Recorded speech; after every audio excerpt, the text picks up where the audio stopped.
It is a whole new world for the Pac-12 schools joining the Big 12, but how challenging will it be in year one?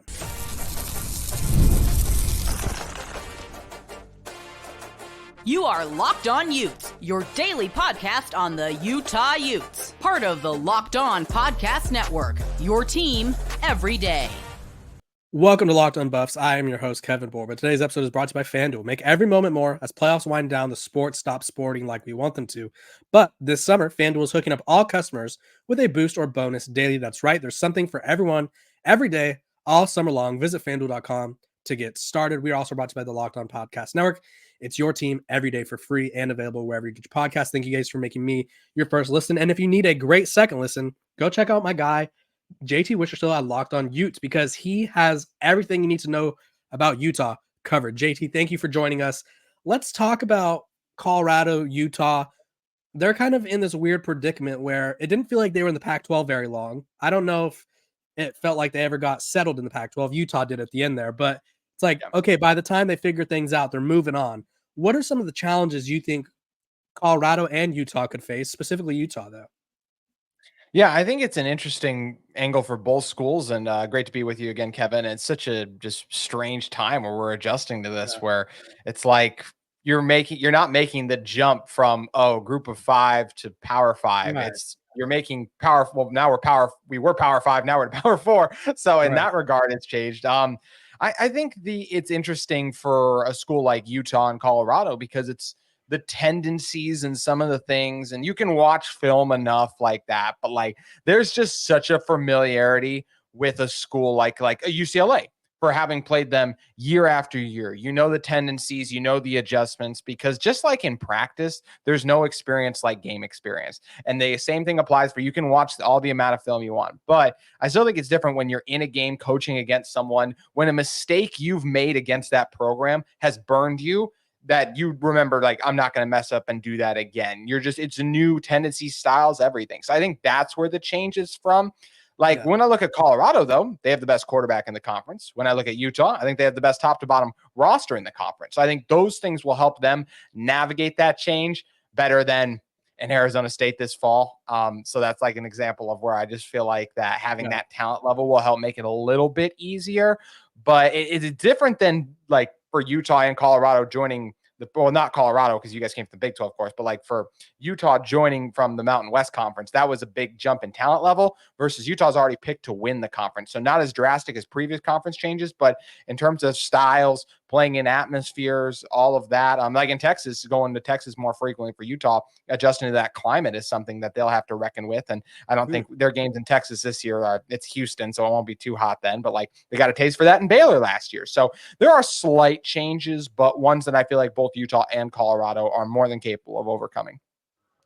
Yeah, I think, and you can attest to this, is the biggest challenge is figuring out what their new identity is. And this is just from an overall perspective, because both programs, I think in the Pac-12, Utah, like I said, much more established. They both joined the Pac-12 in 2011. They actually made it go from the Pac-10 to the Pac-12. So TBT to that.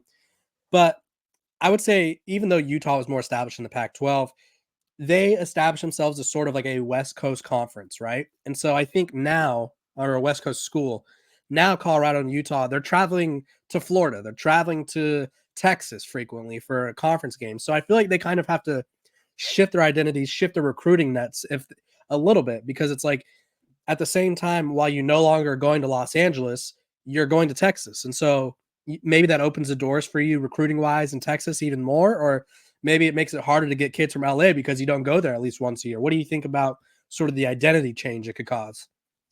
I definitely think it changes recruiting. That's something Utah has been adamant about trying to, and they've recruited Texas and even Florida with some really good players out of there recently. Brant Keithy is a guy who came out of Texas. Tyler Huntley, a guy from Florida a few years back. But I do think we'll see less guys from California. I think you'll still add a few, of course, because, California is one of the top high school football states, and you want to recruit talented players. But one thing you can't offer to a guy who lives in the Los Angeles market anymore is like, pretty much every year we'll play at least one game in your home state. That's not happening anymore, versus there was always that USC or UCLA game. So I do think that's something that changes slightly too. And just when, if you want to be the best in your conference, you want to recruit your state at the highest level. Utah's obviously focusing for that for their own state. All those schools in Texas want to recruit Texas at the highest level they can. How does Utah hinder their efforts? By recruiting the best players in Texas to come to their school. And I do think that's something that Utah wants to do. Utah and TCU, I've seen attached to a ton of recruits, for example. And obviously Colorado with their recruiting efforts is going to be involved in a lot of the top players, which we know all the hype that Deion Sanders is able to generate and the excitement they have coming up this season. So I do think those are where the changes come geographically, because just like in the Pac-12, it was like, hey, we'll play in your home state a few times. Now in the Big 12, hey, West Virginia, we're coming here a couple of times too. So we can have your guys now. You got to broaden the nets a little bit. Be like, hey, Orlando, you're going to play here twice during your career, right? Like it's one of those things where it's a weird sort of thought where Utah, like I'd never in a million years would be like Utah, UCF, conference rivals, let's go. Like, doesn't make sense in my head. Colorado, West Virginia, conference rivals. Doesn't make sense, but here we are. And so I thought that was a really interesting point as well I saw recently. What's another challenge before we move on? Is there any sort of challenge, I guess, that stands out to you that isn't getting enough attention? Like it doesn't have to be the new conference. It doesn't have to be like the brand itself. Like, is there anything else specifically that the Big 12 is dealing with right now that you think is a challenge? For Utah and Colorado, it'll be some of the travel that they make. For Utah, going all the way out to that UCF game late in the season, right? Especially if, they're in a spot where they want to be, right? Do you get, just you get off the plane, and they'll get there more than enough days in advance, but long season, that travel, just maybe more fatigue setting in, being that far away. I think we'll see not as much Utah, hopefully not Colorado, because I do think this season will go better, but if there's some years where these teams have really rough go and they have like their last two games are far away road trips, I think we'll really see a lot of these teams pack it in, because I just don't think they'll really want to be there. So I don't think it's a huge issue for Utah or Colorado this year, but I do think, just being jet lagged out of your comfort zone, like those things could potentially apply if we see, and I mean, just teams play differently than they do at home versus the road when it goes back to that climate thing we talked about. Look at Utah's game at Florida, the Anthony Richardson game a couple years ago. It was the worst I've ever seen that Utah defense play. Then fast forward a little bit to last year's Florida game. That Florida team looked horrendous coming out to Salt Lake City because they weren't used to the altitude, and just it was just a total culture shock, a new venue, everything. So the game of football is always one where it helps to have familiarity with an opponent. And Utah, Colorado won't have that with a lot of their opponents this season, and they won't be familiar to their atmospheres. Their routine will be different and thrown off. So when we see those uncharacteristic performances out of these teams, I gotta believe that's going to be part of the reason why is just out of their comfort zone.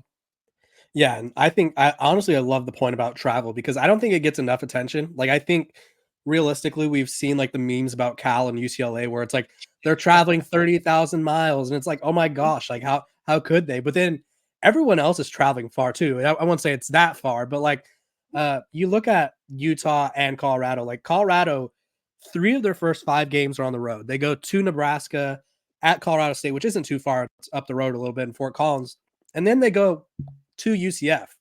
And then you look at Utah, and obviously they have 2 home games to open up the year, and then it's like, okay, right into it. Away game at Utah State, again, right up the road, and then you're going to Oklahoma State, where it's like, okay, a little further, right? And so I think it could definitely add up a little bit in terms of travel, and I think that could play a role in terms of fatigue and, God forbid, injuries, because when guys get injured or guys get tired, they get injured.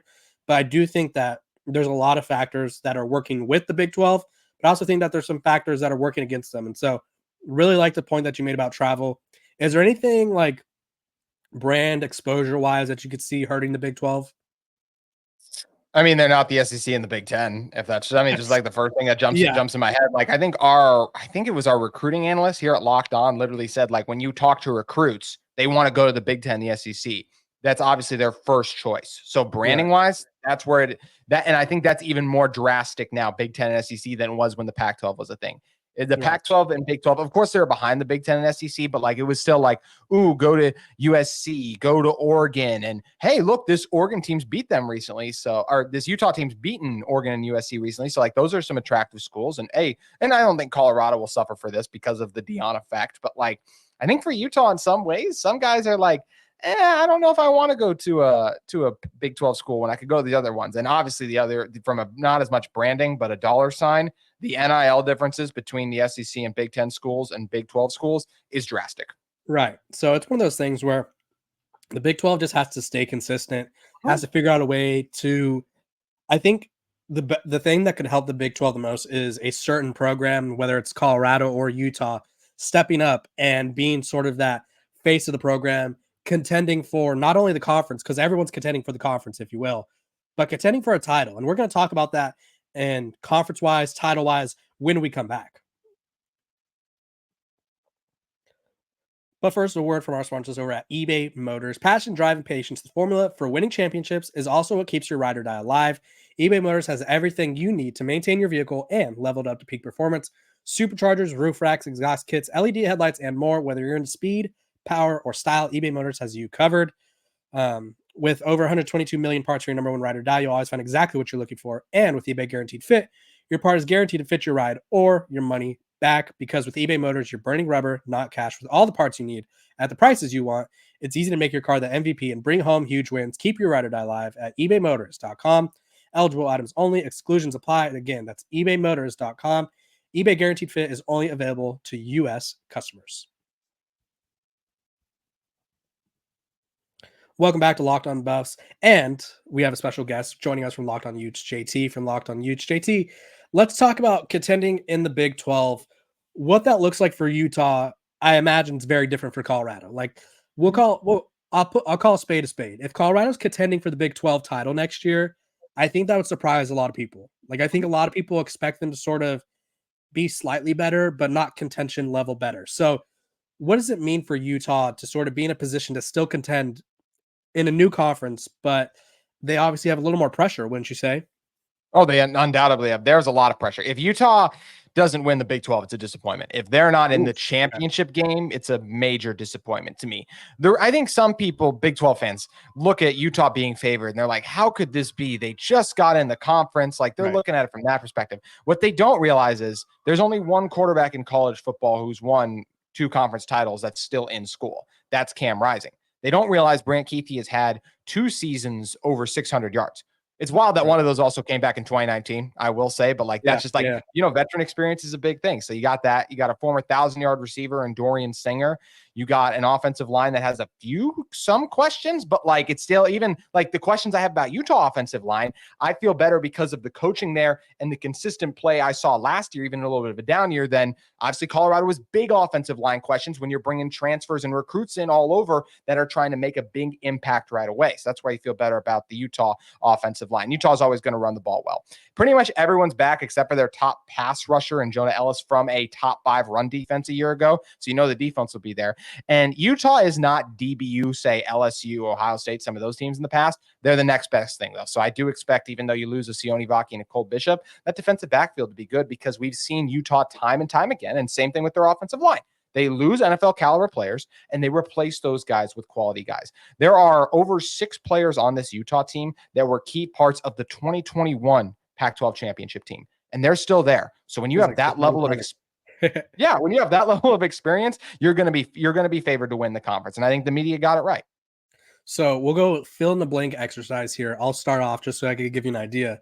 Mm-hmm. If Utah contends, I will be not surprised, right? Like it's just, if Utah, that's my fill in the blank, by the way, not surprised. 2 words. It's like they have the quarterback, they have the trench play, they have the weapons at receiver. I think, as someone who covers Utah closely, and you know this as well, they have some really sneaky good receivers. Like obviously you mentioned Dorian Singer, that's the headliner, but I'm really excited to see what Alfred does, a Syracuse transfer who 6'6", and he moves. He can move. He could scoot a little bit, and then 19 yards per catch last year. Right. And like you have a guy like Money Parks, you have guys like Pittman, who, from what I've been kind of hearing and seeing, is he's improved, right? Feels like he's been there forever, at least been in college forever. But way back with Cam Rising too. Those guys played together when they were growing up. So it's like they have sneaky weapons. And so I think Utah has all the pieces, plus coaching is a big factor. They have all the pieces to succeed and contend. So give me a fill in the blank for Colorado. If Colorado contends for the Big 12 title, you will be blank. I would be surprised. I'm not going to say fall over my chair shocked because of what I said earlier about Shedeur Sanders. When you have the best quarterback in a conference, you will always be in games. And Shedeur is maybe the best quarterback in college football, right? I feel like it's him and Carson Beck right up there too. But when you look at, I mean, obviously all the things Shedeur did not have last year with the offensive line. And that's where, because Shedeur is there, because Travis Hunter is there, and there's some strong receivers there, a couple other strong position players there, where I'm like, okay, I think that they can be up there towards the top. But the offensive line was such a disaster last year.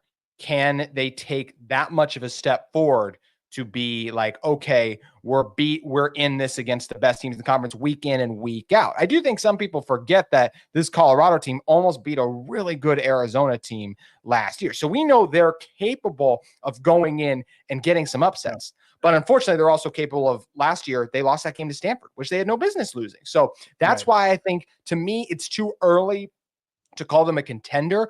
But if they're in it, I think they're getting bowl eligible this year. And if they were in it towards the end of the year, if they were one of the top, I can see a world where they're one of the top 4 teams in this conference, because they have 2 of the best players in the sport, and one of them plays the most important position in the sport.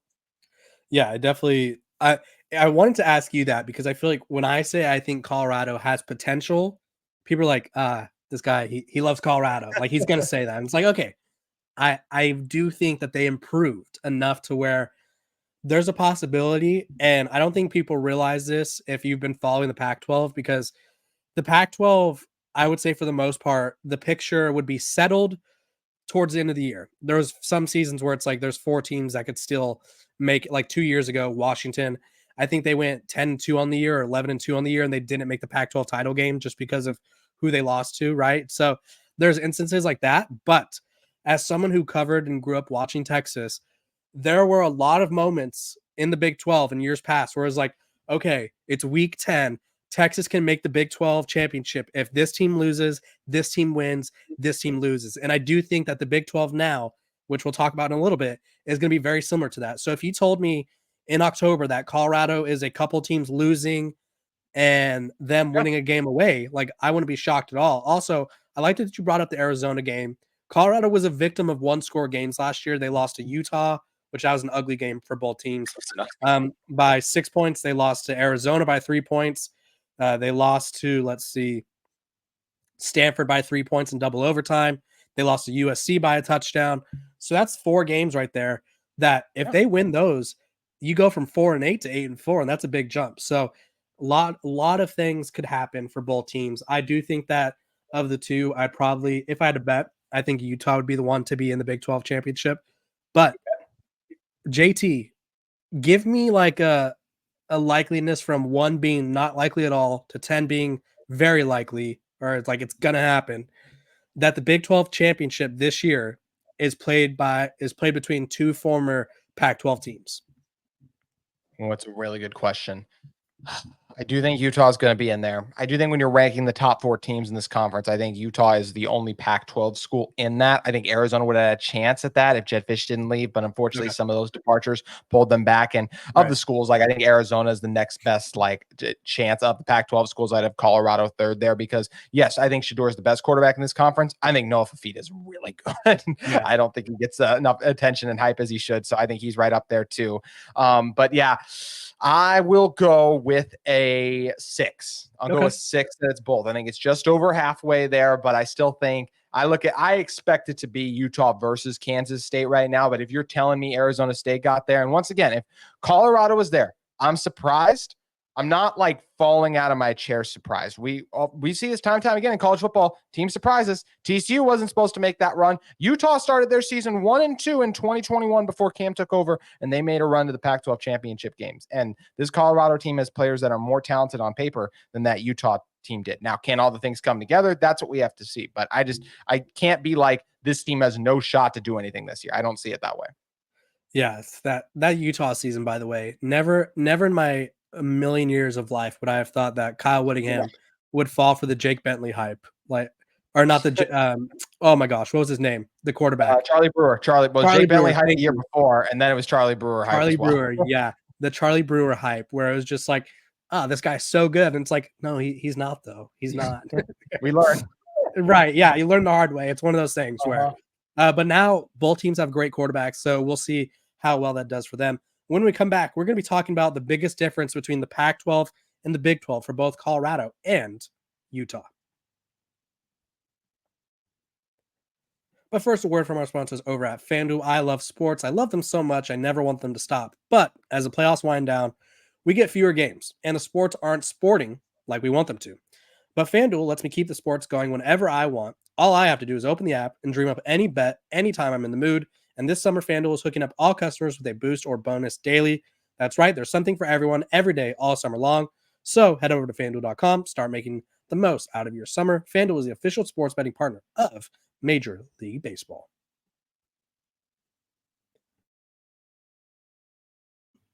Welcome back to Locked On Buffs. I appreciate you guys for tuning in every single day, making me your first listen of the day. We're free and available wherever you get your podcast. My everydayers, you know who you are. You harass me in the comments every single day, and I love you guys for it. I appreciate you guys. Couldn't do it without you. JT from Locked On Utes.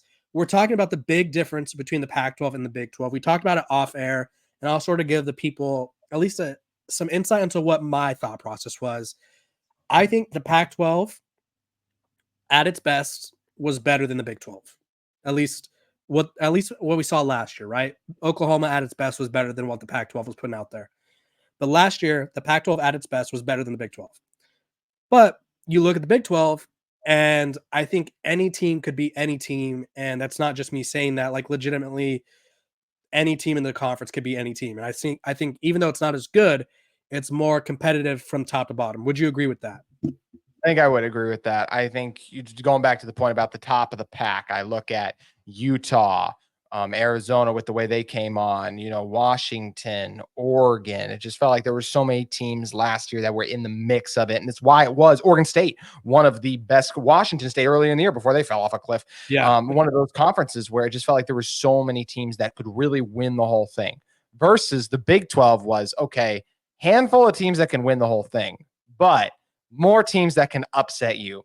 There wasn't an Arizona State in like the Big 12 last year, right? Where it's just like, okay, we know how this is pretty much going to go, right? And I know Arizona State every once in a while would pull a rabbit out of their hat and find a way, but like, it really, like, I mean, Utah beat them 55-3, for example. Like this year in the Big 12, I look at more of these games, and while I expect Utah to beat Iowa State, okay, Iowa State's more than capable of beating Utah. How about BYU? Probably, right? Yeah, BYU, it's a rivalry game. So even though I don't expect the Cougars to be great this year, it's like, okay, this gets interesting. At TCU, Utah's good at home, but I've seen the Horned Frogs pull off some miraculous feats as well, too. So it's different than when, like, you caught, Arizona a few years ago before Jed Fish turned them around. I mean, that team was towards the bottom of the conference. Cal has gone through their ups and downs, too. So it just felt like the bottom dwellers of the pack a couple of those years. It was just like, all right, yay, we get to steamroll this team this week. Versus in the Big 12. And the Pac-12 in times would cannibalize itself, but it felt like it was the same teams eating each other alive versus this year, UCF can play spoil. There's so many teams that I feel like on any given week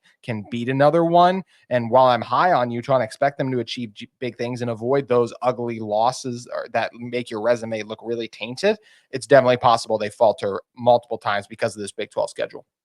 Which Big 12 team, specifically like a new one that Utah hasn't like played a lot, so BYU is out of the question here, which Big 12 team like worries you the most for like sort of being that one that pulls the rug out from under Utah or does like knocks Utah out? I think UCF that last week of the season, the team that I said earlier, I think Kansas State's the second best team in this conference, but Utah, one of the reasons I'm also very high on Utah this year is their schedule. Like if they had to go to Kansas State, that's really tough. Not only they don't have to go to those places, they miss both of them. That's where unfortunately Colorado did not get the benefit of that. I mean, your guys' last 3 weeks of the season is that's a rough welcome to the conference from Brent Yormark compared to what they set Utah up for. But going back to which team, I think it's UCF, right? I look at KJ Jefferson. He's a guy who, man, when he's on, he's had some big moments throughout his college football career, right? It feels like they've recruited really well. I saw something recently. They're they had one of the better recruiting classes in all of the Big 12. I think they were the only Big 12 school with multiple 4-stars in a certain metric the last time I looked at that. They have a 1,000-yard rusher back at running back, a quality receiver. Their defense is full of transfers, but by the time we play them in November, I expect that defense to be looking their best rather than the first few weeks of the season when they're learning to play together. That's the biggest one for me on Utah's schedule, where Utah, maybe the Oklahoma State game is the only one where they're not favored. Outside of that, they'll be favored in every single game they play, in my opinion.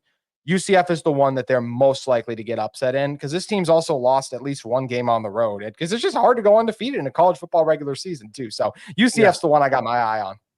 I honestly, this is like a hot take, but I think outside of like an SEC team like a Georgia or a Texas, where it's like they are just like the best team in college football, I don't think there's going to be many undefeated teams in college football anymore. And if there is, it's going to come from a conference like the Big 12 or the ACC, because I don't think they got like the SEC was already the deepest conference in college football. And then you add a Texas program that's peaking as high as it's like Texas hasn't been good since 2010, 2009. Like they were mediocre to bad to like pretending they were back. Now they're good. And you add that to a conference that's already elite. That's dangerous. It's going to be hard. I think they're going to cannibalize themselves. And then the Big Ten, I think outside of the Big Three, which is Utah, maybe someday, actually. You never know. I feel like Utah would love to go to the Big Ten. But Ohio State, Michigan, Penn State, I would say outside of those, it was already hard to see someone go undefeated. Now you add UCLA or USC, Oregon, and Washington, it's going to get more difficult. So the Big 12, I feel like, is the one conference that could consistently produce someone that could go undefeated. I'm going to answer my own question and talk about a team that scares me the most for Colorado. And it's actually same week as UCF Utah. I'm going final week of the season, Oklahoma State. Because, and let me tell you, it's because of one man, Ollie Gordon. Assuming he doesn't get in trouble again and he's not missing any time, which Mike Gundy already said the best way to punish him is to give him more carries. I don't know how that makes sense, but sure.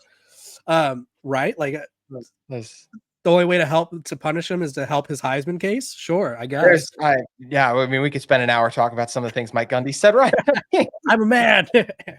I'm 40. That was the crazy part was that's like 10 years ago. So I feel old. I know. I was like 14 when that happened. Now I'm like legitimate. Now I'm like, I am a man now. Like I'm not just a kid. Yeah. But yeah, I think Oklahoma State, they just have the elite running back, and Colorado last year, they struggled against teams that could run the ball effectively. Even if they weren't like the best running teams, when they played against Colorado, every team could run the ball. And so regardless of how much their defense has improved, Ollie Gordon kind of scares me just in the sense of like, he's a complete running back, probably the best in the country. Makes things a little worrisome for me about Colorado. But I do think, and it's for Utah, I would say this kind of applies, and it's not meant to be condescending, but it's going to come off as condescending though. I think both programs, Colorado and Utah, have better chances to be the best team in the Big 12 than they do in the Pac-12 consistently on a year-to-year basis. Would you agree with that? No, 1,000%. Because why was Utah better than USC? Because why was Utah better than USC? Because USC was going through a major like identity struggle, like Clay Hilton. It just was not working out. Same thing with, Oregon some years, right? When Mario Cristobal had his exit because he wanted to be in Miami. Like there were just some years with those programs where it was like they need to get their stuff together. Like they're having issues. Even when a couple times they still had good years. But their ceiling was so much higher than what Utah's was. That's not the case in this new conference. None of these schools, there's a reason they are where they're not in the Big Ten or SEC. Everyone wanted to go to those two conferences. They were leftovers. They were left out in that regard because at least right now, their ceiling is not as high. Yes, Utah's won recently, but their history is not at USC or in Oregon. So there is no clear-cut powerhouse program in this conference. Colorado's got potential to do that. Utah has potential. Kansas State has potential too.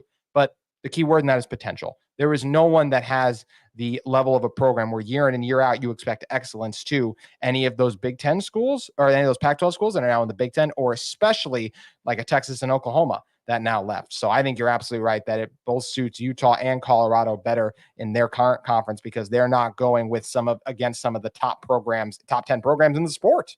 Yeah, sometimes change is good, and I think change is going to work out really well for Colorado and Utah. JT, thank you for joining us. Tell people where they could find you, what you're working on. Yep, make sure you guys head over to my X account at JT Wistrcill, as well as you can give me a follow at Locked On Utes, talking all things Utah football and getting ready for what feels like the most anticipated season in Utah history with all the hype they got going around. Could be Kyle Whittingham's last year. It should be a fun ride. Kevin always stops by from time to time too. And Kevin, it was great stopping by on this one. Thanks for having me on. Yeah, thanks for joining us. This has been another great episode of Locked On Buffs.